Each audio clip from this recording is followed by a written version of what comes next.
Selamat datang di channel Zaman Trading.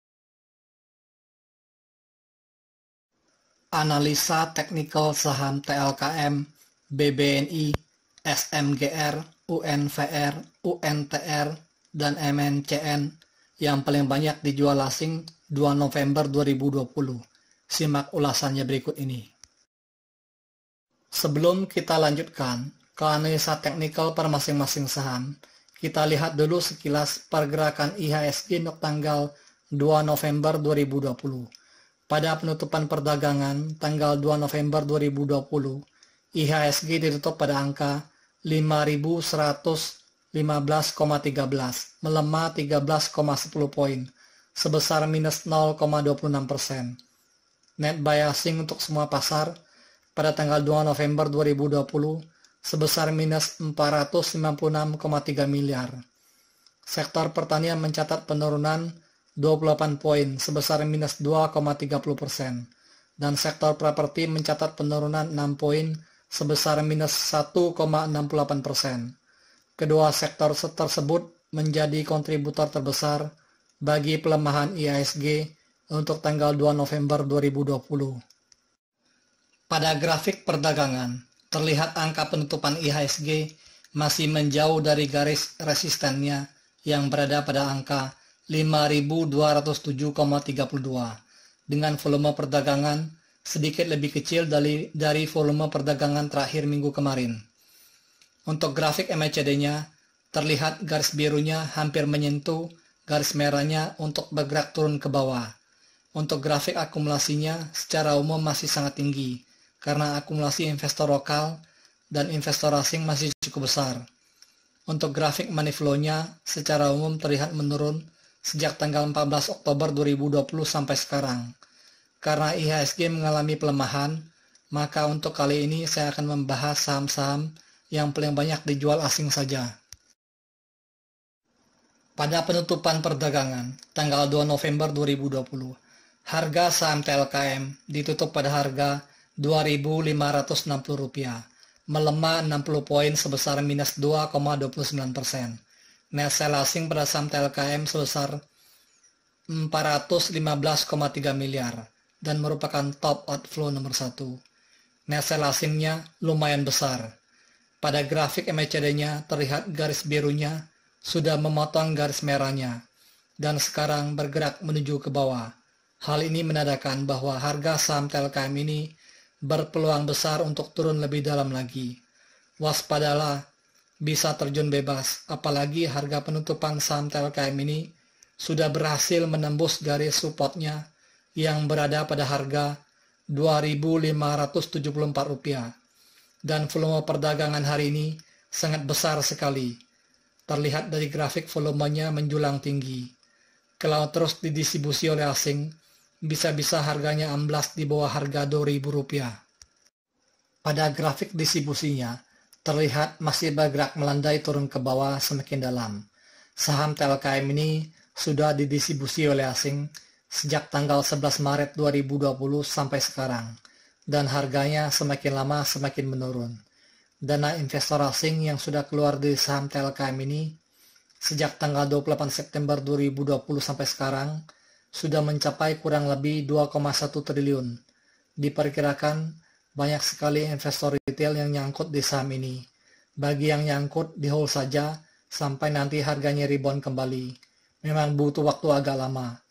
Pada grafik money flow-nya terlihat bergerak agak mendatar sejak tanggal 22 Oktober sampai 27 Oktober 2020 dan sekarang terlihat turun dalam seiring dengan distribusi asing pada tanggal 2 November 2020 tergolong sangat besar sekali.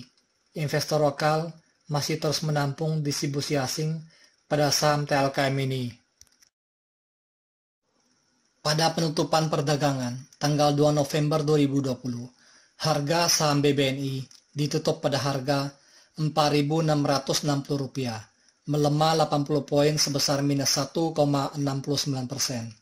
Net sell asing pada saham BBNI ini sebesar 118,6 miliar dan merupakan top outflow nomor 2. Pada grafik MACD-nya, terlihat garis birunya sudah menyentuh garis merahnya untuk bergerak turun ke bawah. Hal ini menandakan bahwa harga saham BBNI ini masih berpotensi untuk melemah turun lebih dalam lagi. Untuk grafik distribusinya, secara umum terlihat bergerak menurun ke bawah semakin dalam, seiring dengan bertambah besarnya distribusi asing pada saham BBNI ini, dan volume perdagangan pada tanggal 2 November 2020 sedikit lebih kecil dari volume perdagangan hari sebelumnya. Mengapa saham BBNI ini banyak didistribusi oleh investor asing? Kita bisa lihat pada screen berikut ini alasannya. Saham BBNI ini banyak didistribusi oleh asing karena laba Q3-nya tahun 2020 melorot 63,9% menurut kontan.co.id. Labanya melorot gak tanggung-tanggung 63,9%. Fantastis sekali. Kalau ada yang bilang harga saham tidak ada hubungannya dengan fundamental perusahaan, saya sih kurang setuju. Ini buktinya. Kalau fundamentalnya kurang bagus, investor asing tetap akan melepas saham tersebut. Untuk detailnya kenapa labanya melorot, bisa Anda baca pada screen ini. Pada penutupan perdagangan tanggal 2 November 2020, harga saham SMGR ditutup pada harga Rp9.125, melemah 450 poin sebesar minus 4,70%. Net sale asing pada saham SMGR ini sebesar 37,6 miliar dan merupakan top outflow nomor 3. Pada grafik MACD-nya, terlihat garis birunya sudah mau menyentuh garis merahnya untuk bergerak turun ke bawah, dan grafik MACD-nya sudah di bawah garis angka 0, yang menandakan harga saham SMGR ini berpotensi untuk turun lebih dalam lagi. Untuk grafik akumulasinya, secara umum terlihat bergerak semakin tinggi karena diakumulasi oleh investor lokal, dan pada hari ini agak sedikit menurun seiring dengan distribusi asing yang cukup besar. Walaupun grafik akumulasinya masih tinggi, namun masih di bawah garis minus 50 juta, yang menandakan bahwa distribusi asing pada saham SMGR ini masih sangat besar. Hal ini bisa tercermin dari grafik money flow-nya yang terus bergerak menurun sejak tanggal 15 Oktober 2020 dan sudah berada di bawah garis angka 40, yang menandakan uang investor asing yang sudah keluar dari saham SMGR ini sudah lumayan besar.